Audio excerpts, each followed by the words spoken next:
बंदी छोड़ सतगुरु रामपाल जी महाराज जी की जय हो। परमपिता परमेश्वर जी की आप सभी प्यारी आत्माओं को मुझ पवन दास का सत साहिब। भाई और बहनों, दो छोटे छोटे पॉइंट हैं जो दास के पास में आए थे मधु बहन और कजोड़ भगत जी की मार्फत, तो थोड़ा उनको क्लियर कर देता हूँ। सबसे पहले तो मधु बहन के पास में बहुत सारे ऐसे फ़ोन आए हमारी माता और बहनों के, जो ये कह रही थी कि भाई जैसे पवन भगत जी ने सोना पहनने के लिए मना किया है,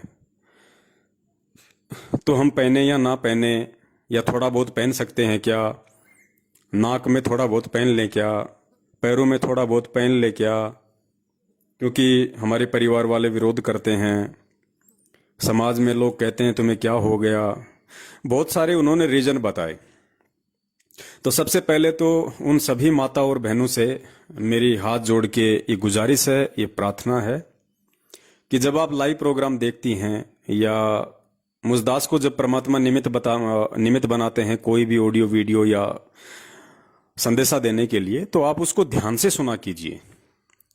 हर बार मेरी यही प्रार्थना होती है कि दास केवल निमित्त मात्र है, दास के केवल जिव्या काम करती है, बाकी शब्द, ज्ञान, प्रेरणा सब कुछ परमपिता परमेश्वर सतगुरु रामपाल जी महाराज जी का होता है। तो मैंने कभी किसी को नहीं कहा और ना मैं कभी किसी को कहूंगा कि आप सोना पहनो या ना पहनो। गुरुदेव का जो विधान है, गुरुदेव का जो सत्संग रूपी आदेश है, भक्ति मार्ग में क्या सही है क्या गलत है, जो गुरुदेव ऑलरेडी बता चुके हैं, दास केवल उन्हीं विषय के ऊपर आप जी को आगाह करता है। इसके अलावा मेरा मनमाना आचरण बिल्कुल नहीं होता है। अगर आपको गुरु जी का ज्ञान समझ में आ गया है, ये मार्ग समझ में आ गया है, वास्तव में आप अपने आत्म कल्याण के लिए भक्ति कर रहे हैं, तो फिर आपने इन सभी चीजों को फॉलो करना पड़ेगा। फिर चाहे समाज हो, चाहे रिश्तेदार हो, या फिर चाहे घर में किसी प्रकार की कोई दिक्कत हो, कोई आपत्ति हो, उनका समाधान भी आपने अपनी परिस्थितियों के अनुसार स्वयं ही खोजना पड़ेगा। लेकिन यहां यह कहना कि पवन भगत जी ने कहा है, तो पुण्यात्माओं, अगर दास आपको कह दे कि ठीक है भाई आप पहन लो, नाक में पहन सकती हो, और आप पहनना शुरू कर दोगे, तो फिर गुरुजी के ज्ञान को सुनने का आपका मतलब रह क्या जाएगा? फिर गुरुजी का भक्ति मार्ग में महत्व रह क्या जाएगा? फिर तो वही बात हो गई कि आसमान से गिरे और खजूर पे अटके। पहले सतलोक आश्रम मैनेजमेंट हरियाणा अपनी मनमानी, अपने तानाशाही आदेश, अपने झूठे फरमान आप लोगों पे जबरदस्ती थोप रहा था, और वो यही चाहता था कि संगत हमारी गुलाम बन के रहे। संगत गुरु की दास नहीं बल्कि हमारी गुलाम बन के रहे। अब धीरे धीरे परमपिता परमेश्वर जी ने दास को सद्बुद्धि देके, दास के अंदर ये प्रेरणा करके आप जियों को बहुत ही अच्छे तरीके से गुरु जी के सत्संगों को आधार बना के समझाने का प्रयास किया है। तो ये तो आपके समझ में आ जानी चाहिए थी ये बातें। फिर भी समझ में नहीं आ रही है तो भाई देखिए, पवन दास किसी को अपना दास या गुलाम नहीं बना सकता, ना मुझे किसी को अपना दास और गुलाम बनाने की आवश्यकता, क्योंकि मैं तो खुद एक दास और गुलाम की भूमिका में हूं। मुझे नरक का भागी नहीं बनना है, मुझे पाप का भागी एक व्यक्ति को भी अपने पीछे लगा के नहीं बनना है। और गलती से यदि कोई दास को कोई बहुत बड़ा मानता है या दास को एक विशेष नजरों से देखता है, तो ये उस व्यक्ति की महामूर्खता होगी। दास चाहे कितना ही अच्छा आपको गुरुजी का दिया हुआ ज्ञान विश्लेषण करके बता दे, ये मेरे पिछले भक्ति संस्कार और वर्तमान में गुरुजी का आशीर्वाद है कि मैं ऐसा कर पा रहा हूं।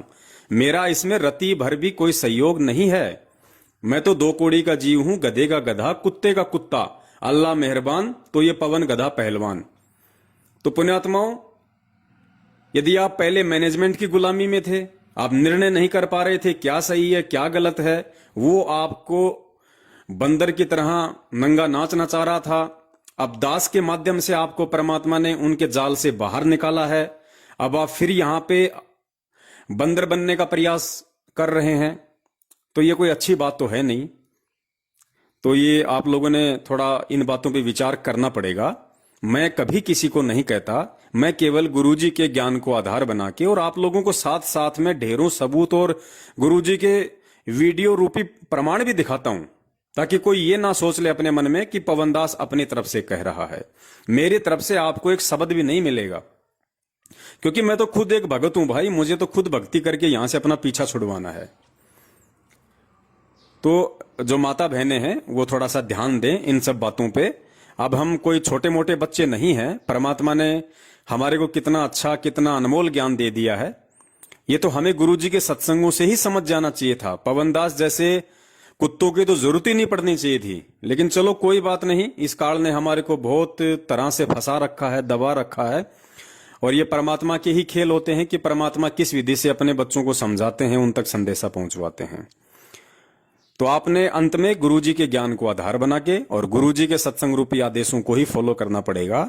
जब गुरुजी ने स्पष्ट रूप से उन सत्संगों में कह दिया कि ये सोना तो ऐसी बेकार वस्तु है, इसको ना तो घर में रखना चाहिए ना इसको पहनना चाहिए, अब इससे ज्यादा कोई शब्द किसी के पास बोलने के लिए होने नहीं चाहिए, कोई बहाना किसी के पास होना ही नहीं चाहिए कि मैं नाक में पहन लूं क्या, मैं गले में पहन लूं क्या, मैं एक अंगूठी पहन लूं क्या।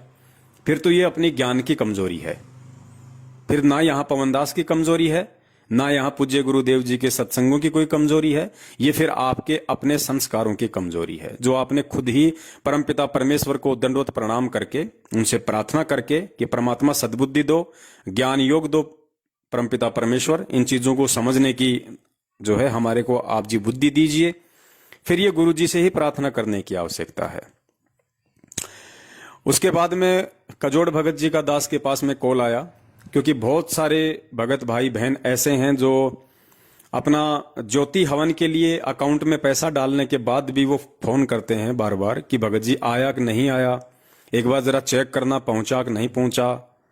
जबकि ये सारी बातें दास ने पहले ही लाइव प्रोग्राम में क्लियर कर दी थी कि भाई जो अकाउंट नंबर है वो बिल्कुल सही है, यदि आपने उधर से डाल दिया है तो वो खाते में ही आएगा, और आप इसके लिए बिल्कुल भी जो है फोन ना करें, परेशान ना करें। क्योंकि देखो पुण्यात्माओं, अगर हमने भी सतलोक आश्रम मैनेजमेंट हरियाणा वालों की तरह ही करना होता कि हम संगत के ऊपर ठेकेदार बन जाएं, संगत का जो दान आ रहा है उस दान से हम अपना घर चलाएं, अपने बच्चे पालें, मकान किराया भरें, सारे काम हम दान से करें, तो फिर तो कोई मतलब ही नहीं रह जाएगा सतसेवकों और सतलोक आश्रम मैनेजमेंट हरियाणा में, फिर कोई डिफरेंस ही नहीं रह जाएगा, फिर तो वो ही ठीक थे पहले। तो देखिए, सबसे पहले तो हम लोगों ने इस भक्ति मार्ग पे टिके रहने के लिए, गुरु जी का कृपा पात्र बने रहने के लिए, हमने अपने हक हलाल की कमाई से रोजी रोटी खानी है। तो सर्वप्रथम तो हम जितने भी सत्सेवक हैं जिनको परमात्मा ने निमित्त बना रखा है, हम अपने हक हलाल की, हम अपनी मेहनत की कमाई से अपना घर चलाते हैं। तो 8-10 घंटे हमने भी अपनी रोजी रोटी को मार्केट में समय देना पड़ता है। कजोड़ भगत जी हैं, वो पिछले 18-20 साल से जो है, जो बिस्लरी जो कंपनी है जो पानी की, वो उसमें जॉब करते हैं। उनकी अच्छी खासी उनकी सैलरी है परमात्मा की दया से, और वो तो अभी लगभग 3 साल पहले ही परमात्मा से जुड़े हैं इन फर्जी नामदान केंद्रों से, जयपुर से। और जैसे ही उन्हें सच्चाई का पता चला, वो बिल्कुल एक तरफा होके चल दिए। तो जो कजोड़ भगत जी हैं, देखो वो कम से कम 10-12 घंटे अपना उस कंपनी को देते हैं अपनी रोजी रोटी के लिए। और कजोड़ भगत जी के बारे में शायद आप में से बहुत सारे भगत भाई बहन जानते नहीं हैं, क्योंकि वो जयपुर से हैं, मैं भी जयपुर से हूं। मैं बहुत अच्छी तरह मैं उनके फैमिली बैकग्राउंड से परिचित हूं। कजोड़ भगत जी पूरी तरह से परमपिता परमेश्वर जी को डिवोट हैं। पहले वो ऐसी लाइन में थे कि वो थानेदार को भी थाने में जाके थप्पड़ मार देते थे। उन्होंने थाने में जाके थानेदार को भी थप्पड़ मारा है, और थानेदार की इतनी हिम्मत नहीं थी कि सामने से उनको कुछ बोल दे, क्योंकि पीछे राजनेताओं का सपोर्ट था। लेकिन जैसे ही उनको इस परमपिता परमेश्वर का मालूम पड़ा, ज्ञान से जुड़े, उन्होंने सबसे रिलेशन तोड़ दिए। क्योंकि परमेश्वर कहते हैं ज्ञान का और घाम का, ज्ञान होता है यह तत्व ज्ञान, और घाम कहते हैं राजस्थान और हरियाणा में धूप को। तो परमात्मा ने कहा कि ज्ञान का और घाम का चमका सा ही होता है, समझदार को संकेत ही काफी होता है। एक के चोट सिधारिया जिन्हें गुरु मिलन दियास, जिनको परमात्मा की प्यास होती है ना, वो एक ही चोट में समझ जाते हैं। तो आप में से बहुत सारे भगत भाई बहन नहीं जानते हैं कजोड़ जी के बारे में। कजोड़ जी का खुद वो जयपुर के रहने वाले हैं, और इनके पास में इतनी प्रॉपर्टी है, ये अगर चाहें तो अपना बैठा बैठा ये और इनके बच्चे खा सकते हैं बैठे बैठे।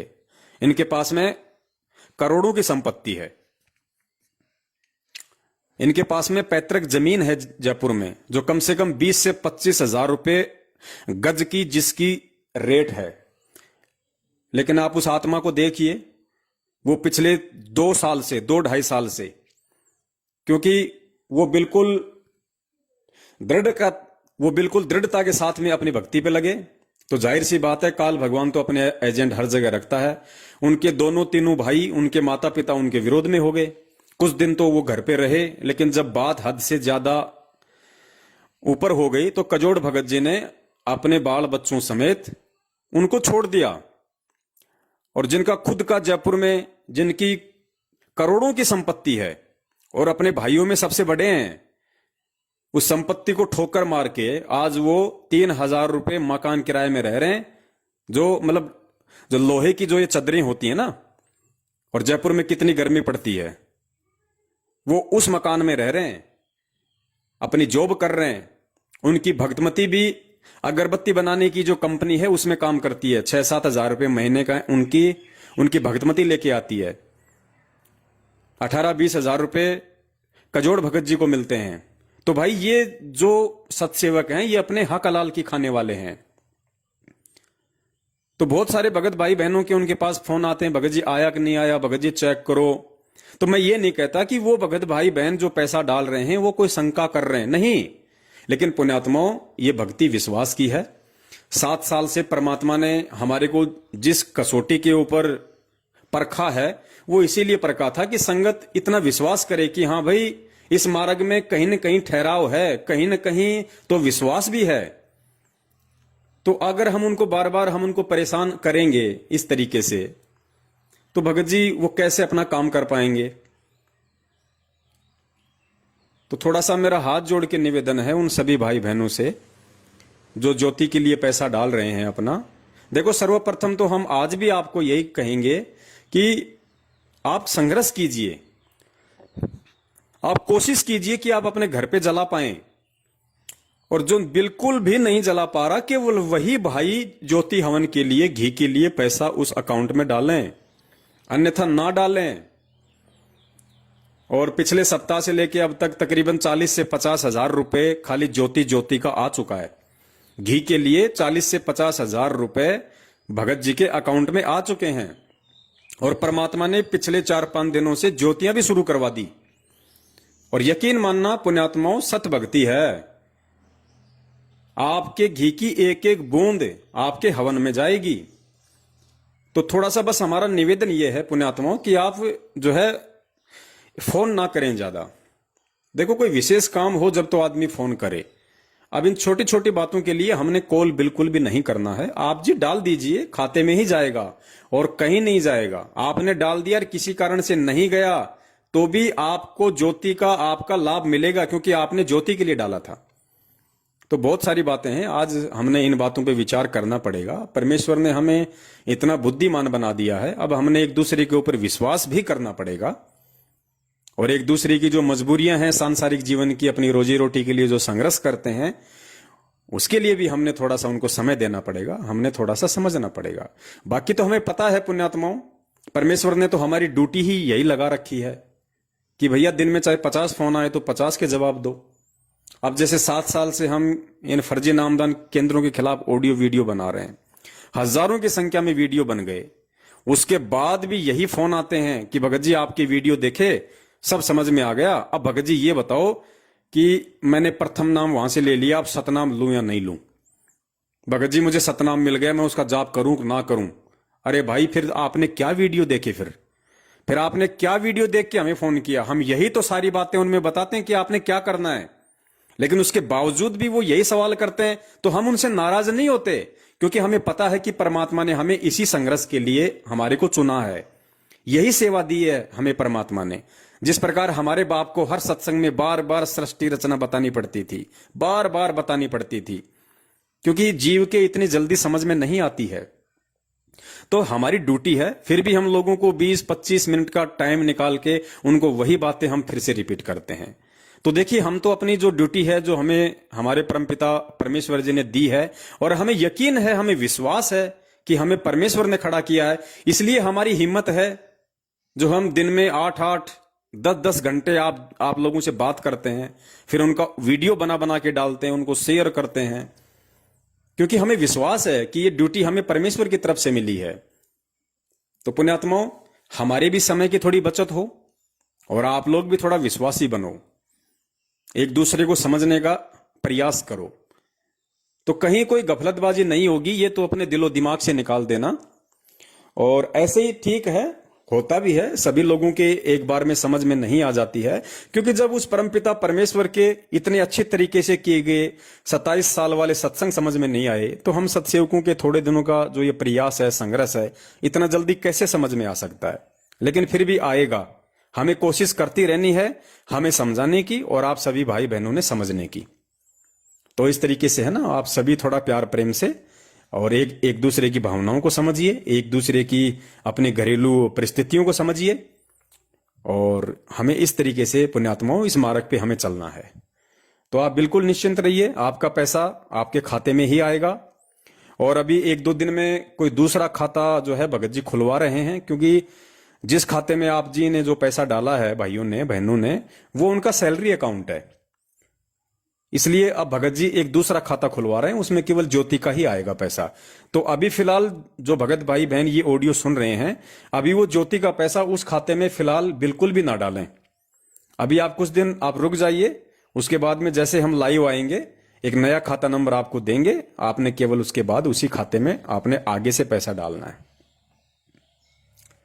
और बाकी जो आपका जो दान का पैसा था, आपका जो 10वें अंश का पैसा था, वो तकरीबन 8 से 10 लाख रुपए के आसपास हमारे पास में आ चुकी हैं। उसकी एंट्री 8 से 10 लाख रुपए की एंट्री हमारे पास में आ चुकी हैं। तो हर एक चीज का पूरा हिसाब रहेगा, कहीं कोई दिक्कत नहीं है। ये सत का मार्ग है पुण्यात्माओं।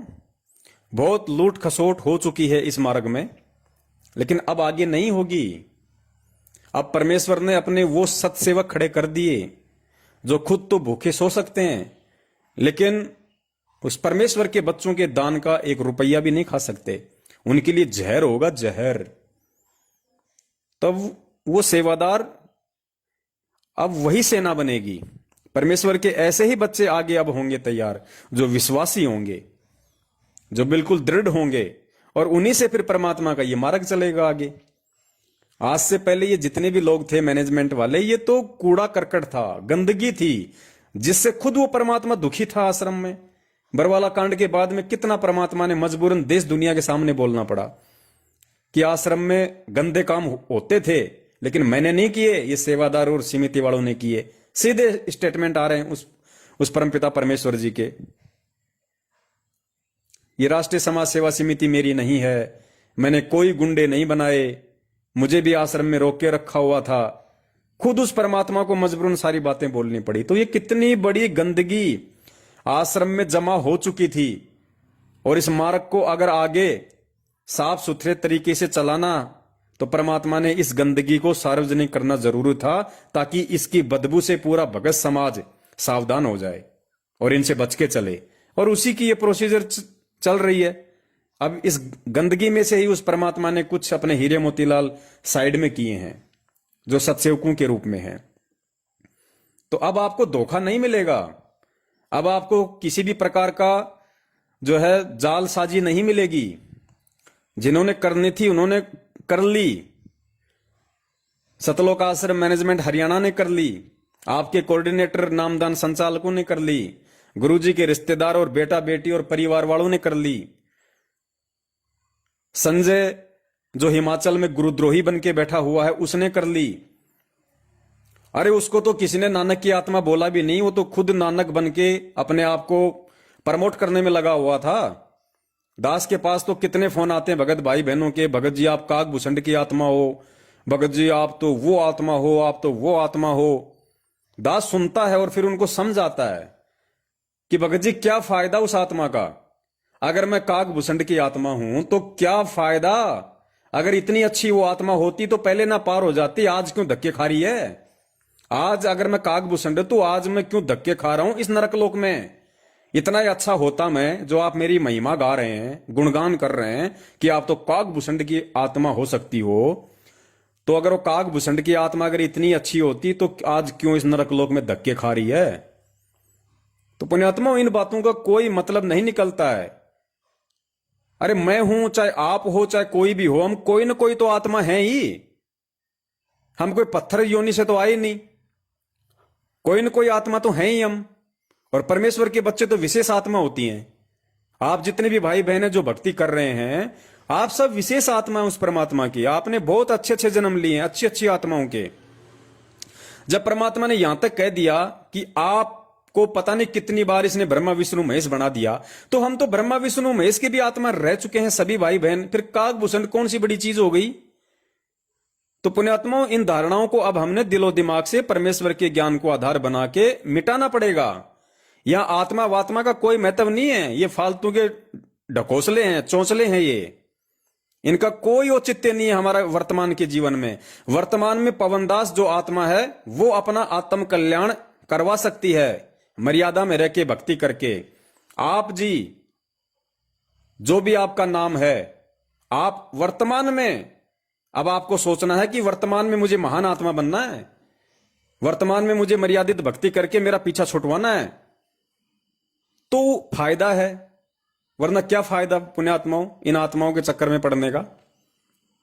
तो दास की विनती है, अब बहुत समय हो गया है। गुरुजी ने देखो समझाते समझाते परमात्मा कितनी बार सत्संगों में रोने लग जाते हैं हमारी मूर्खता और अज्ञानता को देख के।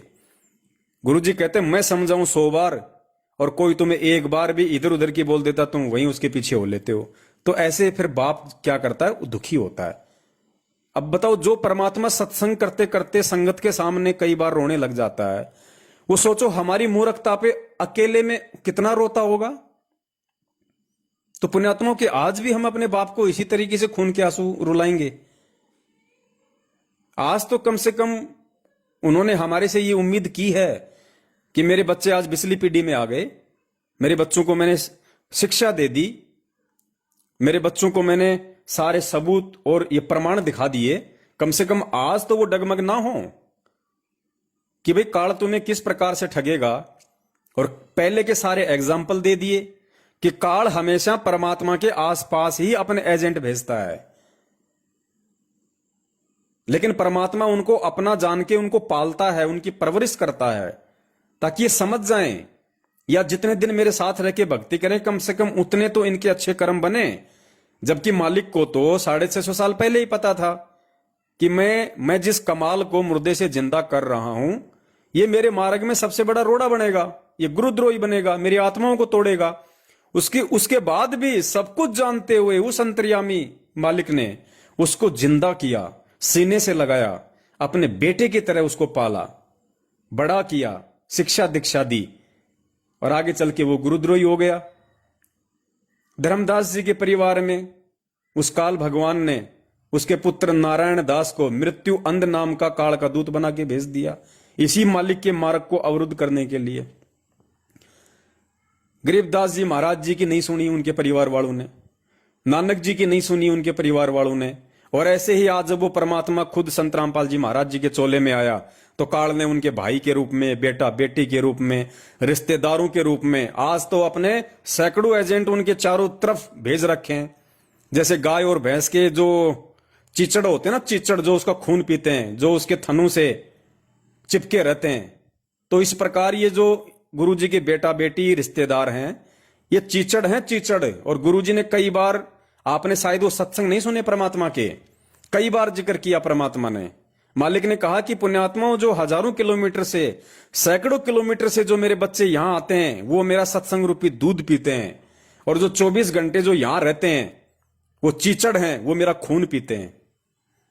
ये सारी बातें बोली हुई हैं परमात्मा ने, लेकिन वो सत्संग इन्होंने अपलोड नहीं कर रखे। अब देखिए आप, 27 साल बाद इन लोगों ने 2000 और 2001 के सत्संग अभी 10-15 दिन पहले अपनी वेबसाइट पे डाले इन लोगों ने, मैनेजमेंट वालों ने। 2001 के और 2000 और 2002 के जो सत्संग है इन्होंने आज डाले इतने वर्षों बाद। तो जो सत्संग थे जो इस प्रकार के, जिसमें परमात्मा ने खुल के इशारा किया हुआ है इन लोगों के विषय में संगत को समझाने के लिए, वो सत्संग इन्होंने डाले नहीं। अब गुरुजी थोड़ा ना कोई बैठ के कोई सत्संग डालेंगे यूट्यूब पे, ये तो इन लोगों का काम था ना, मैनेजमेंट वालों का। तो इन्होंने केवल वही सत्संग डाले जिनमें इनका बचाव हो रहा है। लेकिन पुण्यात्मा आज तो सर्व विदित है, इससे बड़ा दुनिया में कोई उदाहरण नहीं हो सकता, कोई सबूत नहीं हो सकता। यदि आप संत रामपाल जी महाराज जी को अपना बाप मानते हैं तो, और ये मानते हैं कि मेरा बाप दोगला नहीं है, मेरा बाप हमेशा एक तरफा बात बोलेगा और साध वचन पलटे नहीं, चाहे पलट जाए ब्रह्मांड। गुरुदेव ने मीडिया के सामने, पूरे दुनिया के सामने बरवाला कांड के बाद स्पष्ट कहा है कि राष्ट्रीय समाज सेवा समिति मेरी नहीं है, अर्थात सतलोक आश्रम मैनेजमेंट हरियाणा मेरा नहीं है। That's final. जो मेरे बाप का नहीं वो मेरा जिंदगी में नहीं हो सकता। और उनके पीछे लग के 7 साल से हम सब ने अपनी ऐसी तैसी करवाई, भक्ति धन से लूटे, पैसों से लूटे, इज्जत से लूटे, मर्यादाओं से लूटे, सतगुरु के आशीर्वाद से लूटे। बता दीजिए। और फिर पिछले 7 साल से इनकी वो धोती दुलवा दी परमात्मा ने, वीडियो बनवा बनवा के कि जिन्हें तुम सारनामी समझ रहे हो वो तो प्रथम नाम के भी लायक नहीं है। तो पुण्यात्माओं, जो मूर्ख बनना चाहता है या मूर्ख बने रहना चाहता है वो उसकी मर्जी, परमात्मा जबरदस्ती नहीं करता।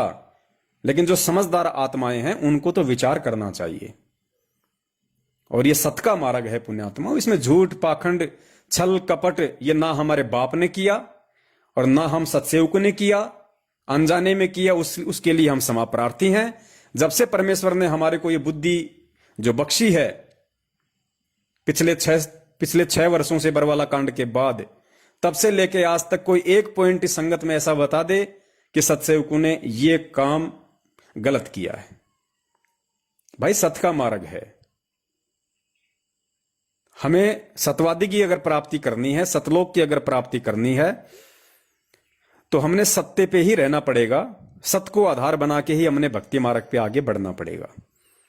तो मेरी आप सभी माता और बहनों से निवेदन है कि आप ये ना समझे कि पवन दास ने कहा है सोना उतारने के लिए, ये तो आपके बाप ने बहुत समय पहले ही बोल दिया। आप माने या ना माने ये आपके अपने विवेक के ऊपर निर्भर करता है। मैंने तो आपको याद दिलाया है। और ज्योति हवन के लिए जो भाई बहन पैसा डाल रहे हैं उनसे मेरा निवेदन है वो डाल के बिल्कुल आश्वस्त रहें। उनको यहां धोखा नहीं मिलेगा जिंदगी में, अब नहीं मिलेगा धोखा, यहां नहीं मिलेगा। बाकी वहां तो धोखा ही धोखा है मैनेजमेंट वालों के पास तो, लेकिन यहां आपको धोखा नहीं मिलेगा। यहां पे अपने हक हलाल की खाने वाले हैं भाई। तो डाल के आप जी थोड़ा हमें भी समय दें भक्ति के लिए, काम धंधे के लिए। और डालने के बाद फिर ग्रुपों में या कहीं भी उसका स्क्रीनशॉट भेजना, या फिर जैसे आप कजोड़ भगत जी को डाल के स्क्रीनशॉट भेजते वो भी मत भेजो, कोई जरूरत नहीं है, बिल्कुल आवश्यकता नहीं है उस चीज की, मत भेजो। आप विश्वासी बनो परमेश्वर के प्रति और अपने भाई बहनों के प्रति, विश्वासी बनो पुण्यात्माओं। जिस दिन हमसे कोई त्रुटि होगी इस मार्ग में जानबूझ के, उस दिन पुण्यात्माओं यकीन करना ये सत भक्ति है, ऑटोमेटिक परमात्मा आप लोगों के अंदर प्रेरणा कर देगा कि अब इनसे दूर हट जाओ, ऑटोमेटिक कर देगा, क्योंकि ये सत भक्ति है भाई। ये आत्मा का साथी है परमात्मा। अगर आप भक्ति कर रहे हो आपको डगमग नहीं होने देगा, फिर आपको ठगी का शिकार नहीं होने देगा। अब आज से पहले हम मैनेजमेंट के हाथों ठगी का शिकार हो रहे थे क्योंकि हम खुद ही मर्यादा में नहीं थे, हम खुद ही अपने गुरु को परमात्मा नहीं मान रहे थे। लेकिन जब आज हम इस ज्ञान आधार से गुरु को परमेश्वर और मर्यादाओं में चलेंगे तो परमात्मा कदम कदम पे हमारी रक्षा करेगा, हमको आगाह करेगा। तो निश्चिंत रहना पुण्यात्माओं, यहां आपको धोखा नहीं मिलेगा। अगर धोखा करना होता तो सन 2015 में इस पूरे विश्व में जो दूसरा नामदान केंद्र खुला था वो मुझ पवन दास के घर पे खुला था। ठगना होता तो मैं नामदान केंद्र नहीं छोड़ता, अपनी मर्जी से मैंने नामदान केंद्र छोड़ा है, वरना आज मैं भी स्कॉर्पियो में घूमता आप लोगों को ठग के। लेकिन नहीं भैया, ये गोबर नहीं खाना हमें परमेश्वर ने 56 भोग दे दिए भक्ति रूपी, ये माया रूपी गोबर नहीं खाना हमारे को। तो विश्वास रखो, हम सब के साथ परमात्मा है, हम सब गुरुदेव के नक्शे कदम पे चलने वाले हैं, हम सत्य के पुजारी हैं। और अब हमने अपने परमपिता परमेश्वर को किसी भी तरह से कोई भी नादानी करके दुखी नहीं करना, परेशान नहीं करना। बाकी साथ संगति से आप जी जुड़े रहिए, लाइव प्रोग्राम जो है आप उनसे जुड़े रहिए। और बहुत जल्दी ही परमपिता परमेश्वर के आशीर्वाद से हमारी एक वेबसाइट बनने जा रही है, हम उस पर भी सारे वीडियो अपलोड करेंगे बहुत ही अच्छे तरीके से। 4-5 भागों में हम वीडियो को डिवाइड करेंगे। और ध्यान रखना, 8 सितंबर को हमारे परमपिता परमेश्वर जी का जो पर्व है, जो सतगुरु प्रकट दिवस है, वो आ रहा है। हमने ये 24 जून को अब भूल के भी ये कबीर प्रकट दिवस नहीं मनाना। परमेश्वर कहते हैं छोड़ देने पछलियों की रीत सतगुरु तारेंगे। कबीर जी 650 साल पहले हुए थे भैया। आज वो कबीर संत रामपाल जी महाराज जी के रूप में हैं। तो हम 650 साल पहले की दुनिया में क्यों जाएं? जब हमारा मोक्ष, हमारा कल्याण हमारे गुरुदेव से होना है। तो भाई एक बात बताइए, हम कबीर प्रकट दिवस क्यों मनाएं? हम सतगुरु प्रकट दिवस मनाएंगे, संत रामपाल जी का प्रकट दिवस मनाएंगे। तो पुण्यात्माओं, बहुत गहराई से हमने बारीकी से, विश्वास के साथ, सोच समझ के, और ये प्रेम का मार्ग है। अब हम भाइयों को आपस में एक दूसरे के प्रति दया, प्रेम, विश्वास हो जाना चाहिए, क्योंकि अब धोखा नहीं मिलेगा। अब तो परमेश्वर के सतमार्ग के लिए निर्बाध रूप से आगे ये मार्ग चले, उसके लिए परमात्मा की सतसेवक सेना तैयार हो रही है, जो खुद भूखी रह जाएगी लेकिन दूसरों को भूखा नहीं देखेगी। तो यहां हमने बिल्कुल, अब वो समय है अंधविश्वास करने का, क्योंकि अब हमने परख लिया, जांच लिया हर तरीके से। क्योंकि जब 7 साल से वो परमात्मा ऐसी भिखारी वाली हालत में हमारे को सत्य के ऊपर टिका के रख सकता है, इतना संघर्ष इन सतलोक आश्रम मैनेजमेंट हरियाणा के सारनामी गुंडों के साथ में, ऐसी स्थिति में, दारिद्र वाली स्थिति में हमसे करवा सकता है।